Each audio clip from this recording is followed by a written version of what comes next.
Hello दोस्तों, राम राम। जैसा कि हम पिछले वीडियो में पहले ही बता चुके हैं, रश्मि रथी का प्रथम सर्ग।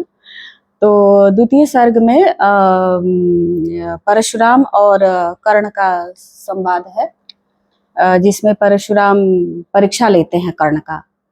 आप सबको पता ही है, कर्ण को परीक्षा के दौरान पता चल जाता है कि यह ब्राह्मण नहीं क्षत्रिय है, और वहीं पर वो क्रोधित होकर के शापित कर देते हैं।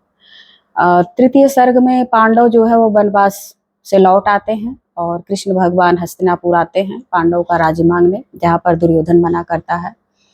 तो उसके पश्चात आगे की कहानी आप लोग को मालूम ही है। चतुर्थ सर्ग में कर्ण और इंद्र भगवान का संवाद है कि कर्ण जो है कि सूर्य भगवान की उपासना करता है, उसके पश्चात वह दान देता है। तो वहीं पर इंद्र उपस्थित होते हैं इससे कवच कुंडल मांगने के लिए।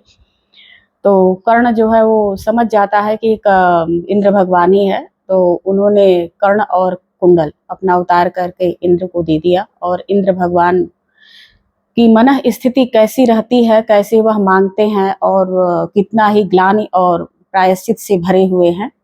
इसी के पश्चात जाते जाते इंद्र भगवान एक अमोघ शक्ति कर्ण को दे करके जाते हैं और कहते हैं कि इसको समय अनुसार तुम प्रयोग करना। पंचम सर्ग में कुंती और कर्ण का संवाद है।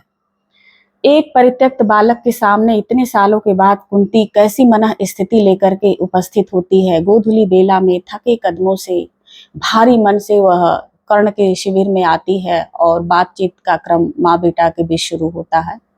प्लीज मैं कहूंगी आप लोग जरूर पढ़िए यह महाकाव्य, बहुत ही सुंदर दिनकर जी ने लिखा है। भाषा प्रवाहमयी है, संस्कृत के शब्दों का कहीं कहीं प्रयोग हुआ है।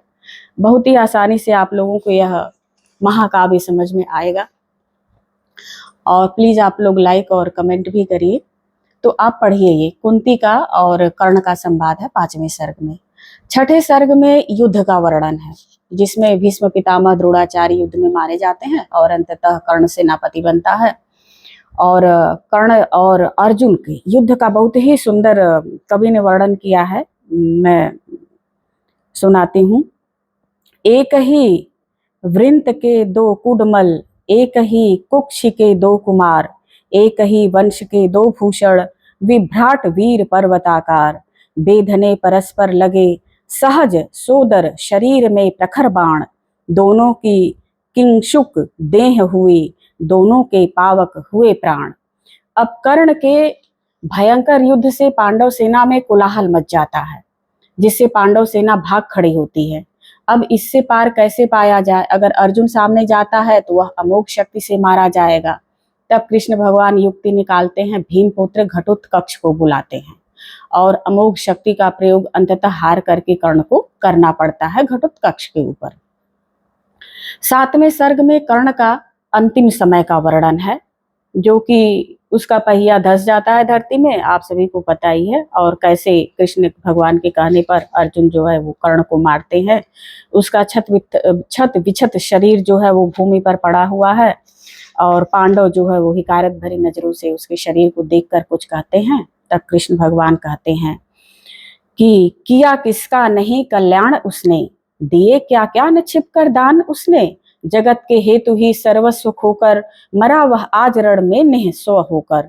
उगी थी ज्योति जग को तारने को, न जन्मा था पुरुष वह हारने को, मगर सब कुछ लुटाकर दान के हित, सुयस के हेतु नर कल्याण के हित। समझ कर द्रोण मन में भक्ति भरिए, पितामह की तरह सम्मान करिए, मनुष्य का नया नेता उठा है, जगत के ज्योति से जेता उठा है। इसी पर यह रश्मि रथी महाकाव्य समाप्त हो जाता है। धन्यवाद।